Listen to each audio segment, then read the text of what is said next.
¿Qué tal? Muy buenos días a todos y a todas. Juan Hernández de Ayer Basta, Tabasco Hoy, Campeche Hoy y Quintana Roo Hoy del Grupo Cantón. Eh, sobre el tema, quisiera preguntarles a las invitadas, sobre todo, hace un momento cuando leyeron el poema de esta niña, esta pequeña, eh, realmente su sentir, o sea, lo que transmitió bueno, esta alma poetisa, va enfocada a esta pregunta de qué significa para ustedes que sea el 2025 el año de la mujer indígena. ¿Y por qué les pregunto esto? Porque ustedes habían visto a algún presidente o algún gobierno que realmente hablara del tema indígena, que realmente hablara de lo que era la reivindicación o la justicia a los pueblos indígenas, a la mujer indígena. Y lo digo porque ahorita, desde el tiempo que he llevado cubriendo la Cámara de Diputados, no he visto ninguna iniciativa del PAN o del PRI, principalmente, que hable precisamente de los derechos de las mujeres indígenas o en sí de la justicia indígena.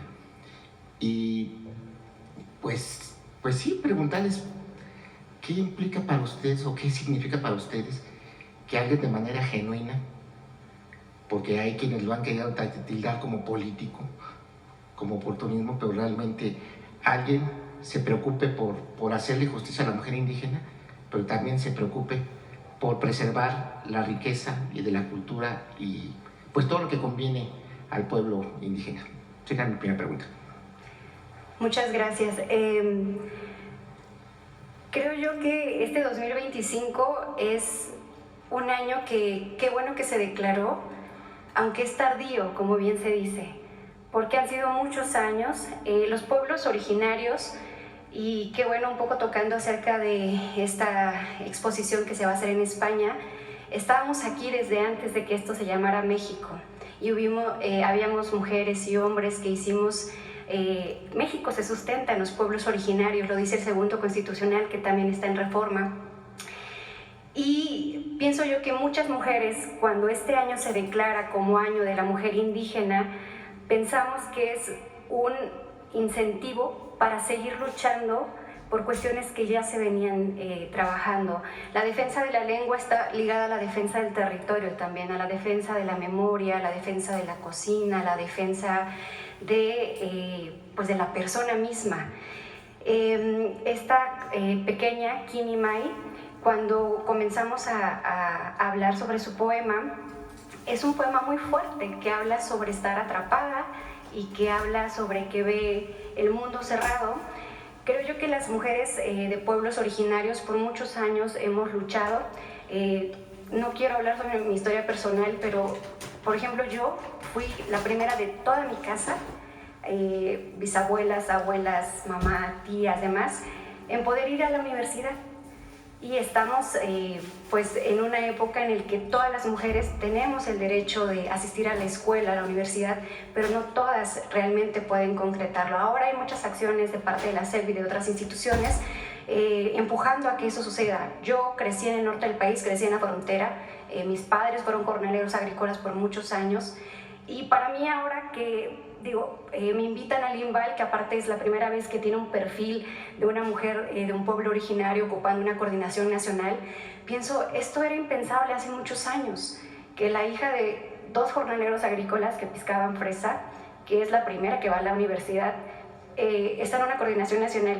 Y no lo digo como Nadia López García, lo digo que ojalá esto sea una invitación para que muchas mujeres que pertenecen a pueblos originarios y también las que no pertenecen a pueblos originarios, mujeres afrodescendientes, sepan que ese techo que existía se está trabajando muchísimo de muchos frentes. Y yo lo quiero decir, hace rato lo hablábamos, que el tener a una mujer presidenta creo que a muchas nos da mucha fuerza de decir, podemos intentarlo. May dice, yo quiero ser poeta, quiero escribir, hazlo, ¿no? Hay una mujer presidenta, hay mujeres que estudian medicina. Para mí creo que es un año muy genuino. Creo que tiene mucho que ver también con que Secretaría de Cultura y todo el gobierno es una caja de resonancia para las voces de las mujeres. A mí me conmueve, me invita y también me reta mucho a que no solo quede en un año de acciones, sino que también sea algo que pueda extenderse.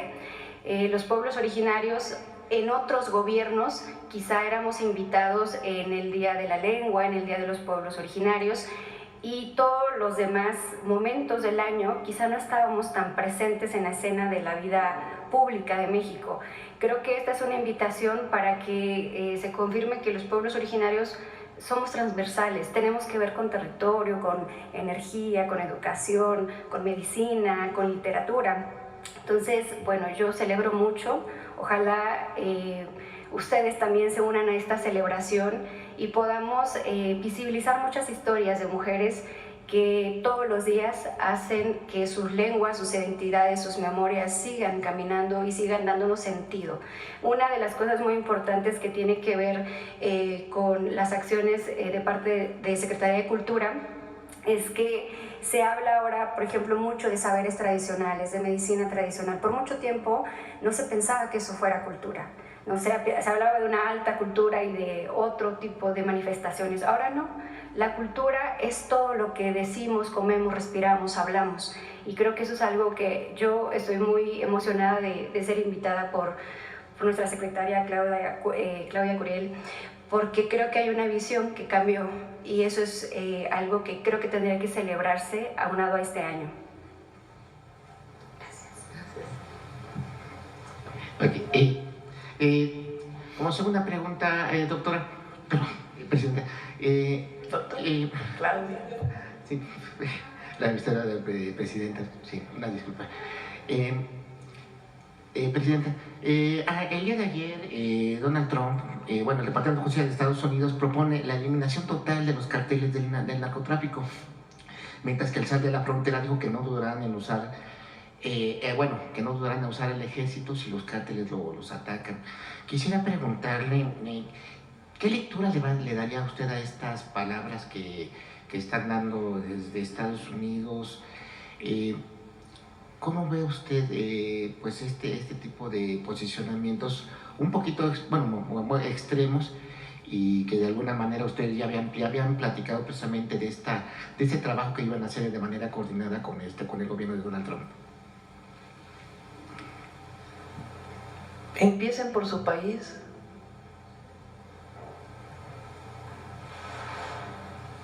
Nosotros, claro que vamos a coordinarnos, a colaborar, pero como lo dije el 5 de febrero, nunca subordinación ni injerencismo, es coordinación. ¿Hay un riesgo de injerencismo? Segundo, ellos tienen mucho que hacer en Estados Unidos. ¿Cómo es que llegue el fentanilo o cualquier otra droga? Que no está bien que pase ilegalmente y nosotros hacemos nuestro trabajo en nuestro país. Pero ¿cómo es que llega? ¿Qué pasa después de la frontera?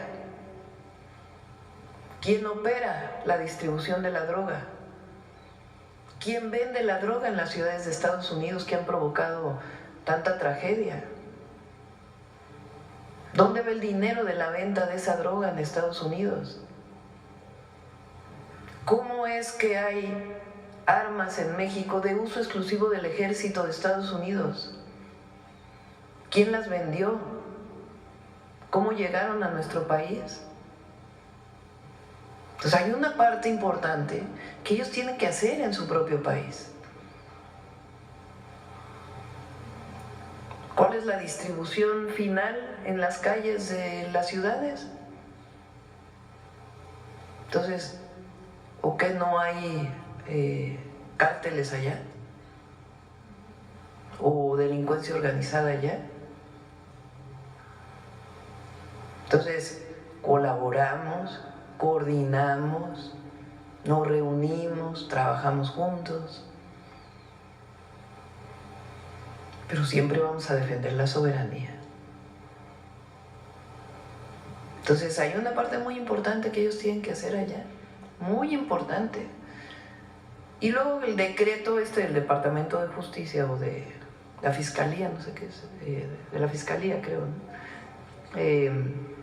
Pues no se entiende muy bien, ¿no? Es un decreto general con menciones Pero ¿en qué se va a traducir? Pues hay que esperar a ver qué es lo que plantean, en qué se va a traducir. ¿No existiría el riesgo de que esto fuera como un pretexto de injerencismo, de que otra vez como agencias como la DEA se quiera aquí meter, bueno, que ha intentado por diversas formas? Todos los agentes de alguna agencia de Estados Unidos requieren un permiso de México para estar en México. Y eso se trabaja con el Gabinete de Seguridad. Y tiene que haber coordinación, colaboración, información conjunta. Eso pasa en cualquier país del mundo. Entonces eso sigue, pues, es parte del proceso de coordinación. Entonces nos coordinamos, colaboramos.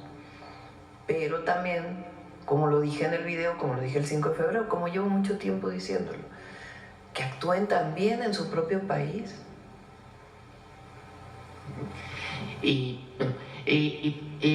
Sobre otro tema, quisiera preguntarle su opinión referente que el día de ayer destituyeron al fiscal de Morelos. Ah, sí. Felicito a los diputados y diputadas. Porque miren que el fiscal estuvo ahí buscando que no votaran. Pero es muy importante. Les voy a recordar el caso. Vamos a recordarlo. A ver si tienen por ahí el video de cuando fui jefa de gobierno. Debe estar por ahí en mis redes sociales. A ver si lo encuentran. ¿Se tardó mucho para que se hiciera esta destitución? Pues no querían, cambió el Congreso en Morelos. El Congreso anterior no... Lo protegía mucho. Pues sí, lo protegía. No... De hecho, también el Poder Judicial también lo cuidó bastante. Sí, tienen paros. A ver si lo encuentran. ¿Ya?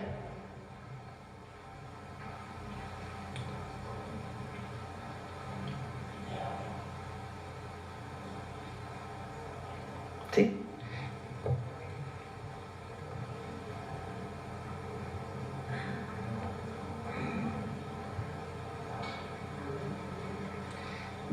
De hecho, hasta este momento, lo que nosotros tenemos corroborado jurídicamente y científicamente es que la causa de muerte de Ariadna N. es por una grave intoxicación alcohólica y una consecuente broncoaspiración. No encontramos en ella huellas de violencia. Técnicamente, forensemente, hasta este punto, la necropsia no es coincidente con un feminicidio. A petición y con el consentimiento de la familia de Ariadna, solicitamos la realización de una nueva necropsia. Esta necropsia estableció que el cuerpo de la joven presentaba diversas lesiones por golpes, por lo que se determinó que el motivo del fallecimiento fue un trauma múltiple que se clasifica de mortal. Iniciamos una amplia investigación que ha incluido diversas entrevistas, análisis de imágenes en video de cámaras públicas y privadas, dictámenes periciales, así como diversos trabajos de gabinete y campo, lo que nos ha permitido obtener datos de prueba sólidos y contundentes para establecer la posible participación de al menos 2 personas en el feminicidio de la joven Ariadna. Bueno, entre otros, pueden buscarlos ahí. Entre otras múltiples, ¿qué podemos decir? Atropellos a la justicia. De hecho, a del Morelos fiscal. se le estaba mencionando que muchos de los casos de feminicidio los estaban catalogando como suicidios. Entonces, particular este caso, que ya no quisiera mencionar el nombre para no revictimizar. El fiscal de Morelos es un caso de una joven que se reporta como desaparecida en la Ciudad de México y se encuentra su cuerpo en Morelos. Ya había una carpeta de investigación por desaparición en la Ciudad de México, en la Fiscalía de la Ciudad de México. Cuando se encuentra el cuerpo de esta joven, pues viene esta declaración del fiscal de que fue una broncoaspiración, que no había señales de violencia. La familia le pide a la Fiscalía de la Ciudad de México que siga con la investigación.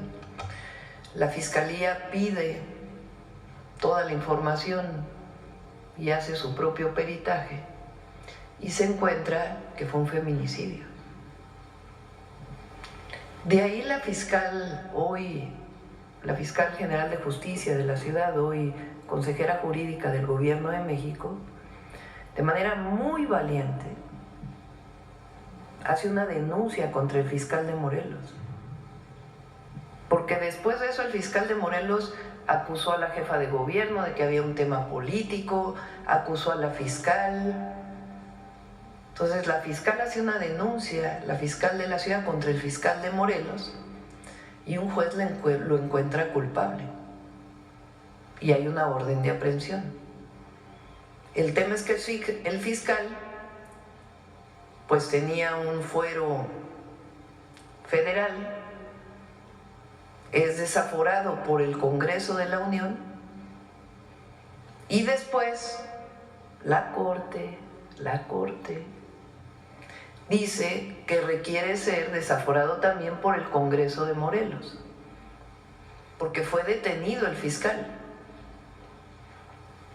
y con varios amparos sale libre, y después se dice que tiene que haber también un desafuero por parte del Congreso de Morelos. Ayer finalmente fue desaforado, hoy tiene otros amparos. Pero, ¿cómo se explican además? Pues un periodo de inseguridad en Morelos muy largo. Además, pues de otros casos de feminicidio en donde este fiscal los hizo parecer como suicidios en contra de las mujeres. Pero además, pues una actuación muy, la verdad, con pocos resultados. Entonces ayer se pide el desaforarlo en el Congreso de Morelos y la gobernadora Margarita, que es una mujer de primera, envía su terna y ayer mismo ya Morelos afortunadamente tiene un nuevo fiscal. Finalmente, doctora, el día de, acaban de enviar recientemente un paquete de reformas en lo que es en materia eléctrica, energética, también en materia de, no reelección, contra el nepotismo. ¿Qué otras otras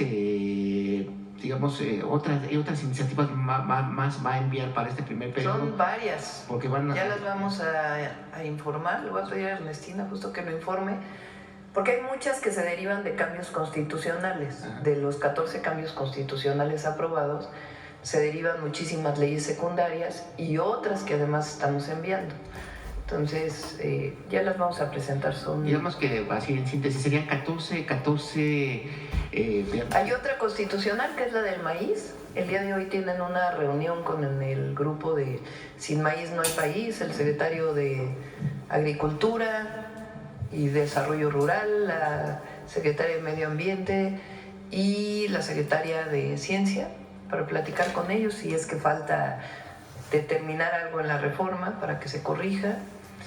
Entonces esa es una reforma constitucional, la protección del maíz criollo de México para prohibir la siembra de maíz transgénico, que por cierto, termino esta parte.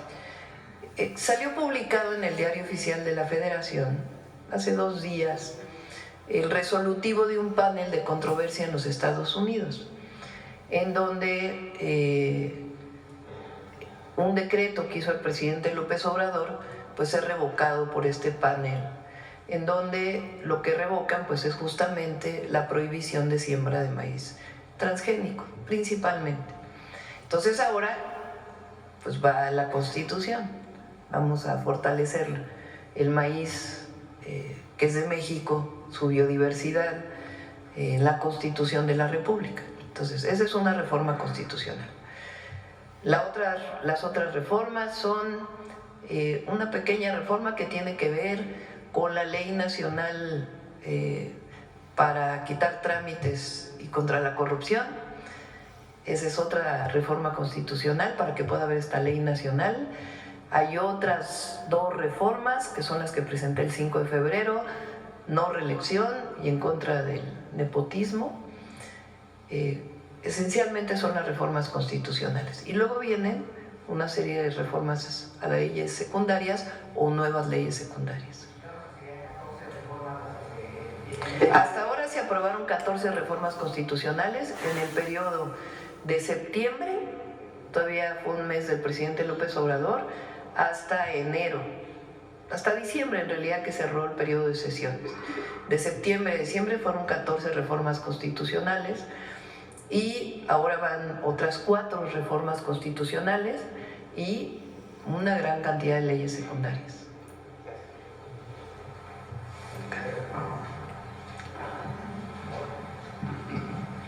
Gracias, Presidenta. Claudia Sheinbaum, buenos días. Soy Aisa García de Telesur.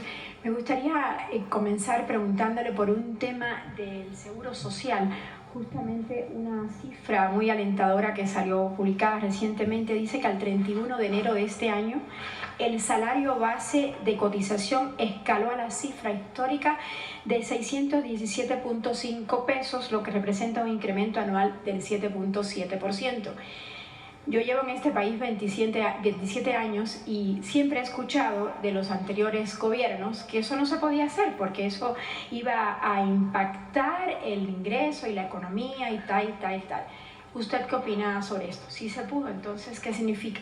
Sí, en enero son muy buenas cifras, a ver si tienen el de inflación también y el de empleo. Fíjense, estamos en 3.59 de inflación en enero. Eso permitió que el Banco de México redujera la tasa a 9.5%. Muy importante porque esto pues fortalece, habla de la fortaleza de la economía mexicana, pero además impulsa la inversión en nuestro país, que es muy importante. Entonces, este es un valor buenísimo que refleja baja inflación en México. Aumentó el empleo en enero también por parte del IMSS, a ver si tienen por ahí la cifra. Y también aumenta el salario mínimo, recuerden que hubo un aumento del 12% en el salario mínimo, y también aumenta el salario medio, como tú bien reportas, casi 8% de aumento en el salario medio. Eso es producto de la Cuarta Transformación, del modelo de desarrollo económico que inició el presidente López Obrador y que nosotros estamos dando continuidad con su propia fortaleza. Antes se hablaba de que si aumentaba el salario mínimo iba a haber inflación. Aumenta el salario mínimo y baja la inflación. A ver que lo expliquen los neoliberales.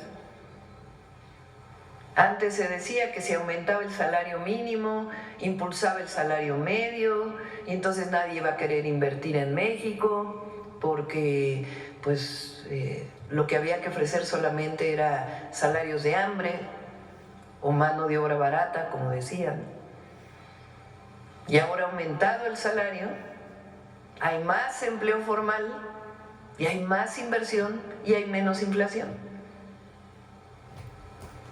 Es decir, hay resultados macroeconómicos, no solamente disminución de la pobreza, de la desigualdad, sino muy buenos resultados macroeconómicos. Somos el país que hoy tiene menos desempleo. Entonces, por supuesto que la transformación da resultados, la honestidad y la transformación dan resultados. Aprovecho también para decir, porque hay, con todo respeto leí uno de los tantos artículos que hay en contra de lo que decimos, con todo respeto para Sergio Sarmiento, que dice que el desarrollo de los semiconductores no se va a dar por un decreto de la presidenta, por una orden de arriba, y que solamente muy pocos países en el mundo tienen desarrollo en semiconductores.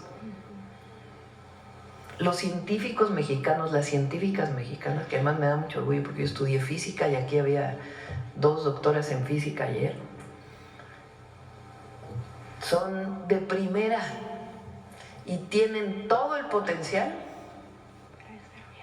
para desarrollar proyectos científicos de primer nivel. Requieren su maduración tecnológica, sí, pero que ahora resulta que los científicos mexicanos, las científicas mexicanas no pueden producir un pequeño vehículo, no pueden generar la creatividad necesaria para nuevos diseños de semiconductores en el mundo. Pues claro que sí. México tiene científicos y científicas de primer nivel en todas las áreas. Entonces, lo que hay que hacer nada más es impulsar, dar los recursos necesarios para que todavía se potencie más y que ese desarrollo científico y tecnológico se vincule también con el sector productivo de nuestro país, que permita un desarrollo nacional, que es justamente parte de lo que llamamos el Plan México. Entonces, sí hay una visión que tiene que ver también con lo que presentamos hoy. Durante años los gobernantes mexicanos se sentían avergonzados de ser mexicanos y miraban a otras partes del mundo como modelos de desarrollo. Esa es otra cosa que nació con nuestro movimiento, con la Cuarta Transformación, o que se recuperó, que es el orgullo de ser mexicanos y mexicanas, y de que las y los mexicanos no solo somos grandes trabajadores del campo, de la construcción, de las fábricas, grandes comerciantes, sino también grandes científicos.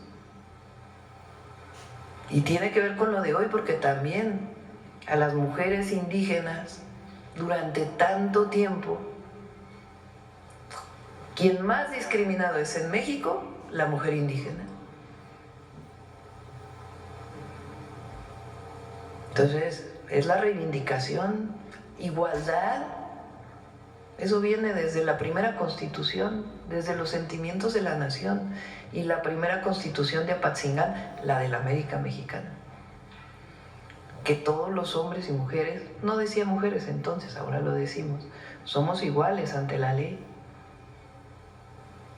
Y que todos merecemos respeto y reconocimiento. Entonces sí es un nuevo modelo, sí es un nuevo proyecto, pero además está dando resultados y ha generado un orgullo nacional a todos niveles. Y eso nos da muchísimo gusto, porque aquí están nuestras raíces y México es una potencia cultural y somos un gran país y una gran nación. Así que nada de acomplejarse, nada de disminuirse, al contrario. Arriba. Somos mexicanas y mexicanos. Y esto permitirá un ahorro, lo que usted dice, el desarrollo de estos chips. Permitirá también un ahorro. Sí, pero además va a impulsar el desarrollo nacional. Y eso es lo que queremos. Por supuesto que somos abierta al mundo, nuestra economía, y compramos tecnología, pero ¿por qué esta idea de que no podemos? Claro que México puede todo. Presidenta, aquí se hablaba hace un ratito del tema de los precios de la gasolina, que es un tema bastante polémico, y la próxima semana se va a anunciar este plan general. Y yo quería preguntarle, ¿qué tanto se ha estudiado la calidad de la gasolina? Porque hemos estado haciendo reportajes y algunos gasolineros se quejan de que no se está revisando la calidad de la Magna y de la Premium, y que por tanto algunos venden más barato porque quién sabe de dónde sacan el combustible. Y hoy leía a Alberto Aguirre en El Economista, y él decía que es puesto el negocio de las comercializadoras que traen gasolinas en buque, la declaran ante las autoridades aduanales como otros hidrocarburos y las introducen al país de manera irregular. Y el año pasado se hizo un estudio por la parte de la Secretaría de Medio Ambiente, pero nunca se dio a conocer sobre el tema de la calidad de las gasolinas. ¿Eso se va a tomar en cuenta? Sí. Quien mide la calidad de la gasolina era la CRE ya desapareció, y se constituye junto con la CNH en la Comisión Nacional de Energía. Y ASEA también tiene esa posibilidad desde la perspectiva ambiental. Por eso ahora estamos consolidando y fortaleciendo los tramos de responsabilidad de cada institución. Eso nos va a ayudar mucho y generar la trazabilidad. Y la otra que es muy importante, hemos estado trabajando mucho en esto que anunciamos el otro día, que lo mencionó también Luz Helena, la Secretaria de Energía, que estamos trabajando con los gasolineros para, de manera voluntaria, establecer un precio máximo de la venta de combustible. Pero, por ejemplo, si Pemex vende, por decir algo, a 22 pesos o a 21 pesos a las franquicias a quien le vende el combustible, porque desde hace muchísimo tiempo Pemex produce la gasolina, la distribuye, y las gasolineras que dicen Pemex en realidad son empresas privadas que son franquicias de Pemex. Esa es la manera en que se opera. Entonces, si Pemex vende la gasolina en una terminal en 22 pesos ya con los impuestos y se vende en la gasolinera en 26, pues evidentemente el franquiciatario o la franquicia está sacando demasiado por litro.